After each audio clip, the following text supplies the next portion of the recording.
আসসালামু আলাইকুম এভরিওয়ান। আমি আজকে নুডলস রান্না করছি, ইনস্ট্যান্ট নুডলস। আমি নুডলসটা প্রথমে সিদ্ধ করে নিচ্ছি। এরপর আমি পেঁয়াজ মরিচ কুচি করে নুডলসটা ডিম দিয়ে ভেজে নেব। নুডলসটা সিদ্ধ হয়ে গেছে, আমি ছেঁকে নেব। এটা ভিডিও করে দেখানোর কিছু নাই, এটা খুবই সাধারণ একটা রেসিপি, যে কেউ পারবে, আমার 2 বছরের মেয়েও পারবে। তো পেঁয়াজ মরিচ ভেজে নিচ্ছি আমি এখন। পেঁয়াজ মরিচ ভেজে আমি নুডলসটা, পেঁয়াজ মরিচ ভাজার সময় আমি একটু সামান্য লবণ দিয়ে নেব ডিমটা ভাজার সময়। তারপরে আমি লবণটা আবার যখন ডিমটা ভাজবো তখন আমি 1 প্যাকেট নুডলসের মশলা দিয়ে নেব, তারপর আবার ভেজে নেব।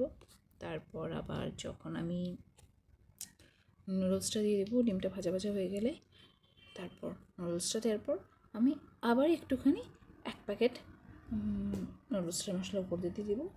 তারপর হয়ে যাবে আমার নুডলস রান্না। ইয়ামি ইয়ামি নুডলস রান্না। এই তো বাস, শেষ। 2 মিনিটের ব্যাপার, কিন্তু রান্না করতে, প্রিপেয়ার করতে অনেক অনেক অনেক অনেক সময় লাগে। আচ্ছা, আপনারা কেউ আমার ভিডিও দেখেন না, সাবস্ক্রাইব করেন না, শেয়ার করেন না। আমি জানি কেন করেন না, কারণ হচ্ছে আমার ভিডিওটা হয়তো অনেক অ্যাট্রাকটিভ না, আমি ইরেগুলার, আমি অত ভালো করে মেক করতে পারি না। সেই জন্য আসলে আমার ভিডিও করতেও আলসেমি লাগে, ভিডিও এডিট করতেও আলসেমি লাগে, কথা বলতেও আলসেমি লাগে। আবার এই যে শুনতেছেন একটা শব্দ, এইটার জন্য আমি আসলে ভিডিওটা চাইলেও তৈরি করতে পারি না।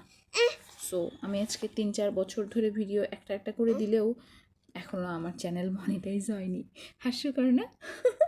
আমার কাছেও হাস্যকর লাগে।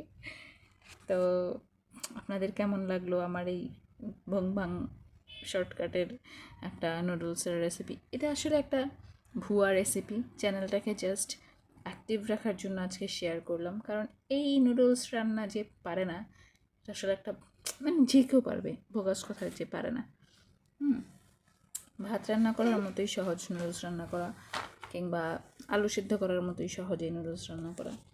সো এটা সবাই পারে, তারপর আজকে শেয়ার করছি। দেখেন আমার অবস্থা। আর এই যে আমি এখন পুরো রেসিপি শেয়ার করার পরে এখন পকর পকর পকর পকর